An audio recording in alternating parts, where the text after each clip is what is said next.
সম্মানিত ভিউয়ার্স, আপনারা দেখতে পাচ্ছেন একটি ভাঙ্গা বাড়ি। এই বাড়িটি একজন প্রভাবশালী নেতার বাড়ি। এটা বরিশালে অবস্থিত।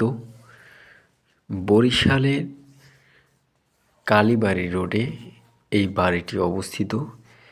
এই বাড়িটি হলো শেখ হাসিনার আত্মীয়ের বাড়ি।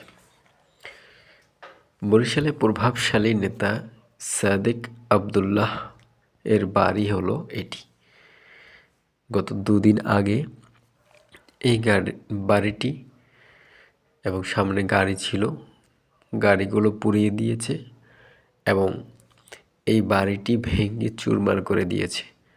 ফেসবুকে একটি স্ট্যাটাসের মাধ্যমে শেখ হাসিনা যখন আবার ছাত্রদের প্রতি ক্ষোভ প্রকাশ করেছে, উস্কানিমূলক কিছু কথা বলেছে, সেজন্য কালীবাড়ি রোডে অবস্থিত এই প্রভাবশালী ব্যক্তির বাড়িটি সাদেক আবদুল্লাহ আওয়ামী লীগের নেতা, শেখ হাসিনার আত্মীয়, তার বাড়িটি ভেঙে বেকু দিয়ে একদম গুঁড়ি করে দিয়েছে, একদম মাটিতে মিশিয়ে দিয়েছে। আপনারা দেখতে পাচ্ছেন বাহির থেকে গেট ভেঙে ফেলা হয়েছে, দেয়াল ভেঙে ফেলা হয়েছে, ভিতরে আপনার দোতলা পর্যন্ত ভেঙে একদম তছনছ করে ফেলা হয়েছে।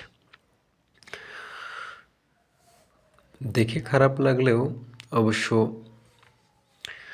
যেমন কর্ম তেমন ফল বলতে হয়। যে যেমন করবে তার সাথে তেমনটাই হবে।